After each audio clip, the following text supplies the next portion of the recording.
Okay, so now let's go over some tool data and mechanical things. So, to access the tool library, you want to go to Machines, and then over here you want to press Tools. Not the drop-down menu, but the actual button.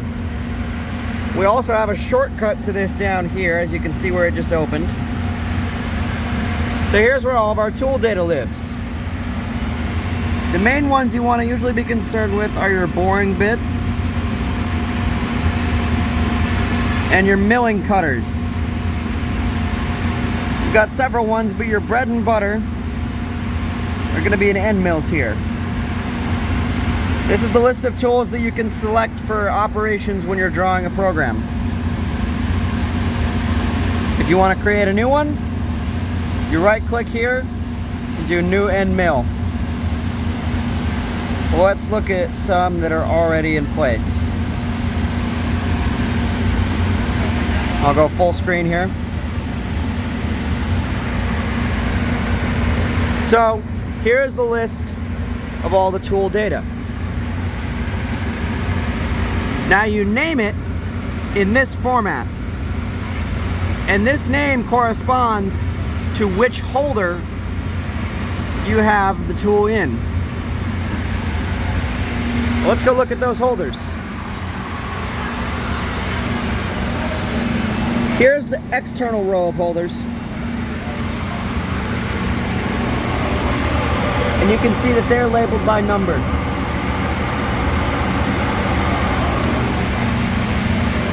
You also have your fast tools, which are inside the machine. And they're also labeled with numbers. So the one we were looking at was T026. And so that one will be all the way on the end there in spot 26.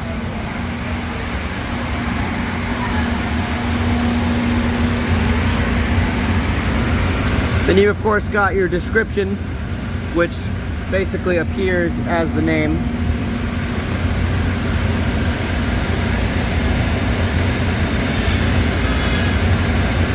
Here's some of your other settings. Now you can get a sort of preview for what these measurements correspond to. If you highlight over them, it'll show you.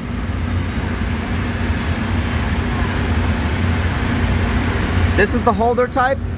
All of the holders that we have are this same type. So you can pretty much assume that you'll be setting it to that. You of course got your diameter, and again, it'll give you a preview. Which way it spins, all pretty self-explanatory stuff.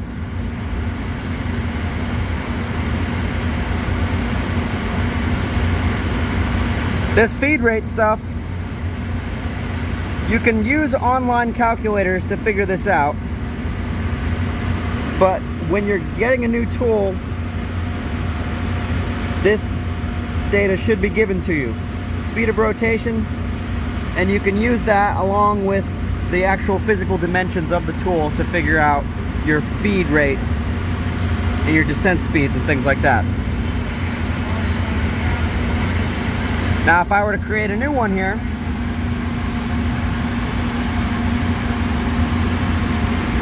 all of this is set to generic values. You can simply hit apply when you're finished, and it'll be added to your list of tools here.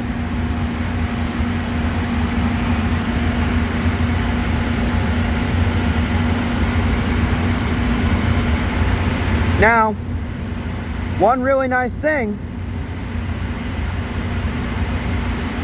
if you get a general idea of your overall dimension here by physically measuring the holder and how far you have the drill out from it, that's all well and good. You want to get that number as close as you can by actually physically dimensioning, but if you want to really dial it in,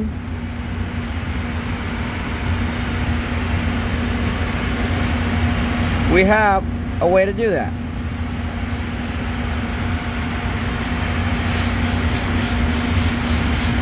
Because you want your overall dimension to be as accurate as possible.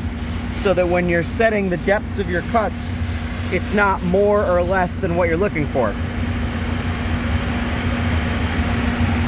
So, we've already looked at this menu, but here in Maestro Active, this is where you find all the data about where your tools are placed. This work plan,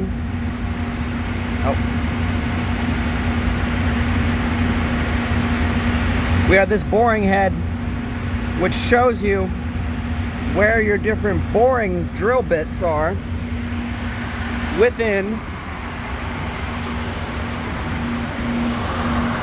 that smaller brushed head on the inside. That's where your boring bits live.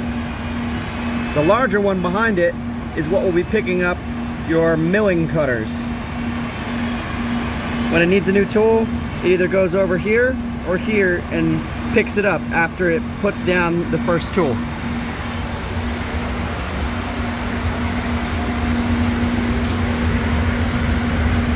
But back to my measurement point, you can go here to stores, and this will tell you what tools you have assigned to each area. This is that external row first. And you can click on these side arrows to scroll through. That's all that we have in there. If you go up here, now you're looking at the internal stuff.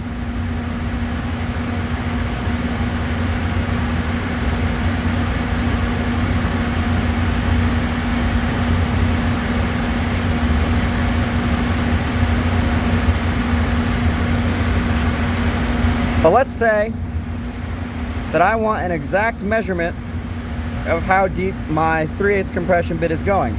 I can click over here on this gear symbol and do tool size. I'm going to click on this measurement, and this will give you a list of your tools. And as we recall, the 3/8 compression was T026. So I can select this, hit confirm, and now these lights are blinking, so it's waiting for me to start the cycle of the tool measurement. So let's do that, and I'm going to run over so you can see the process.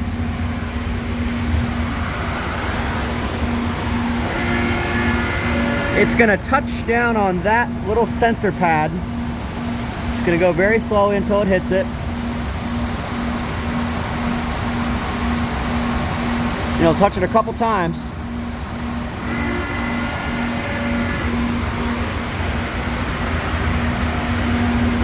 And it will spit out down to 4 decimal places the exact measurement of that length. Now, you want to make sure that you get a pretty accurate physical measurement first, because if this is even, I believe the tolerance is like 2 millimeters. If it's more or less than that, it's going to spit an error at you. And then you can simply take that number and put it back in here.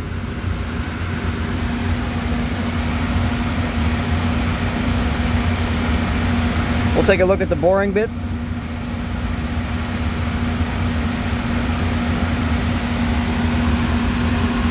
These are the ones that we have loaded at the moment. They're labeled L and R based on whether they spin clockwise or counterclockwise.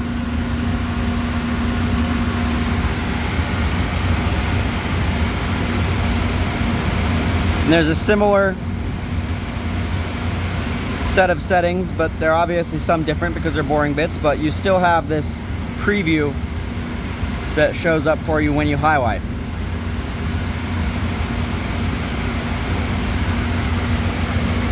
Let's talk about some other mechanical things you can do here.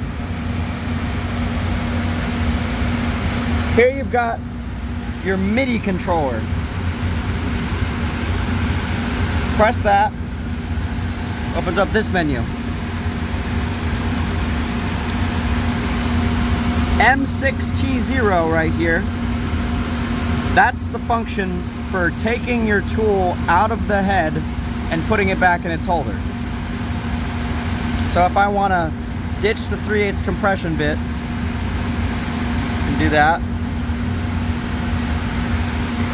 And whenever it says waiting for start like this, and these lights aren't blinking, that means you have to go to your remote here and press play. I'm going to run over to show you the process again.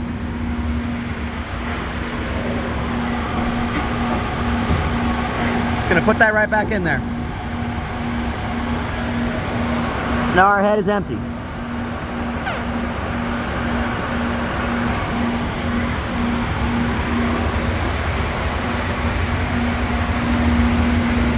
Let's say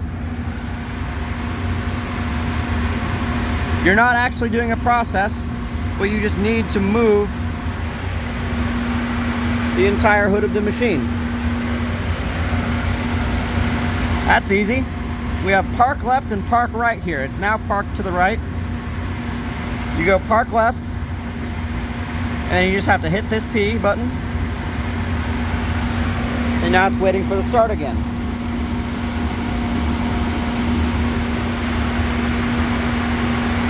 Voila!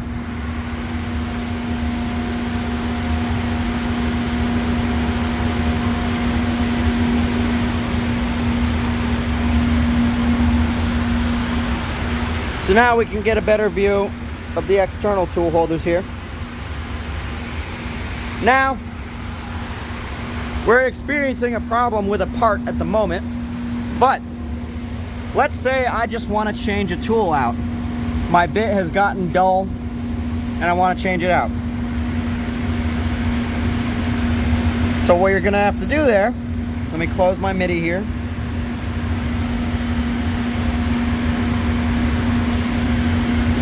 Go to my stores.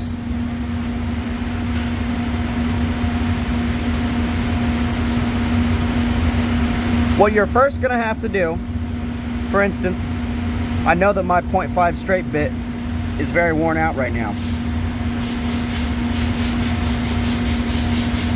You can click it here and click move. Well, this is a bad example.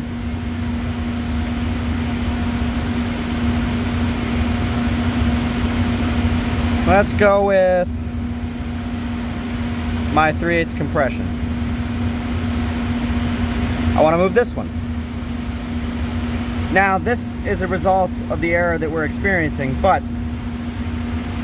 if you'll look here, holder 2 has this photo cell on it. It's a little sensor.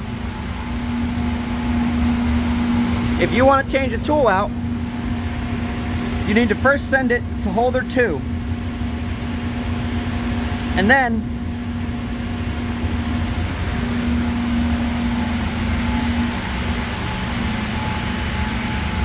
you can simply take it out of this holder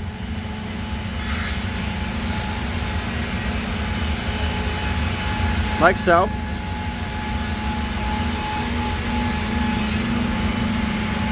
You're going to want to place it in this brace that we have set up. Take your torque wrench, loosen it up until you get the bit free. Then you can get your new bit, place it in there. You want to try, I like to try and mark it with a Sharpie so that you can get it relatively to the same depth within it. You don't want to go all the way to the bottom usually, and then you tighten it back up.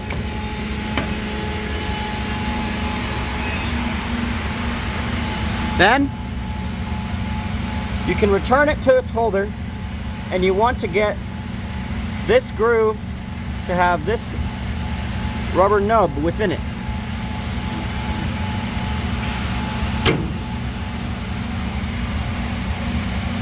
And it just pops right back in there. It's very important that you put this in properly, because if it's not, the machine will still try to grab it and it'll cause problems for you. Once you've sent it to holder 2, the machine will then allow you to send it to any other holder that you desire that is not already occupied. And you'll just simply have to start this process, send it to 2, press the check, and from there send it somewhere else.